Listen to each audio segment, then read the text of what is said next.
வணக்கம். தமிழகத்தில் 2021ஆம் ஆண்டு திமுக தேர்தல் வாக்குறுதியாக கலைஞர் மகளிர் உரிமைத் தொகை என்ற பெயரில் 1.31 கோடிக்கும் மேற்பட்டோருக்கு 2023ஆம் ஆண்டு முதல் மாதந்தோறும் தலா ரூ.1000 வழங்கப்பட்டு வருகிறது. மகளிர் உரிமைத் தொகை, மகளிர் விடியல் பயணம், புதுமை பெண் திட்டம், மகளிர் சுய உதவி குழுக்களுக்கு கடன் உள்ளிட்ட பெண்கள் சார்ந்த திட்டங்களுக்கு மக்களிடையே வரவேற்பு இருக்கிறது. இந்நிலையில் தேர்தல் தேதி அறிவிக்கப்பட்டதும் மகளிர் உரிமைத் தொகை கொடுக்கக்கூடாது என மகாராஷ்டிரா, அஸ்ஸாம் உள்ளிட்ட மாநிலங்களில் நீதிமன்றங்களுக்கு சென்ற பாஜக அங்கு அந்த திட்டங்களை தேர்தலை காரணம் காட்டி தடுத்து நிறுத்தியது.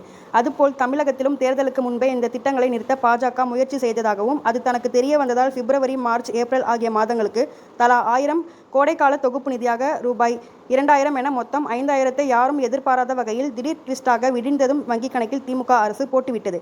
இந்த ரூ.5000 பணத்திற்கு எத்தனையோ விமர்சனங்கள் அரசுக்கு எதிராக வந்தாலும் மக்கள் மகிழ்ச்சியில் உள்ளனர். அந்த பணம் மக்களுக்கு மருத்துவம், கல்வி கட்டணம், மருந்து உள்ளிட்ட பல்வேறு அவசர தேவைகளுக்கு உதவியது என்பதை மறுக்க முடியாது. இந்நிலையில் பீகார் சுய உதவி குழு பெண்களுக்கு தலா ரூ.10,000 என ஒரு திட்டத்தை அப்போதைய ஜேடியு, பாஜக அரசு கொண்டு வந்தது. இதுதான் அந்த மாநிலத்தில் பாஜகவுக்கு வெற்றியை வாரி தந்தது என சொல்லப்பட்டது. அதுபோல் தமிழகத்திலும் சுய உதவி குழு பெண்களுக்கு ரூ.10,000 நிதியுதவி வழங்கப்படும் என சொல்லப்பட்டது. இதை என்டிஏ கூட்டணி அறிவிக்கும் என்றும் சொல்லப்பட்டது.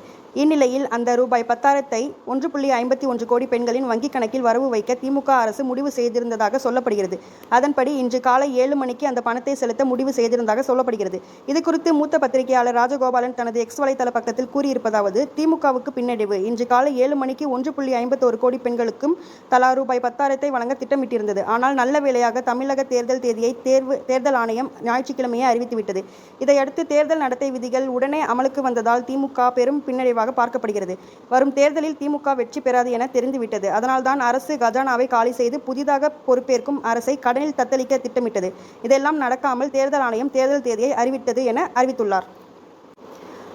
தமிழகத்தில் உள்ள 1.5 கோடி மகளிர் சுய உதவி குழு பெண்களுக்கு தலா ரூ.10,000ஐ இன்று காலை வரவு வைக்கப்பட்டிருந்த திமுக திட்டமிட்டிருந்த நிலையில் தேர்தல் தேதியை அறிவிப்பால் நடத்தை விதிகள் அமலுக்கு வந்து திமுகவின் பிளான் சுக்குநூறாகிவிட்டதாக சொல்லப்படுகிறது.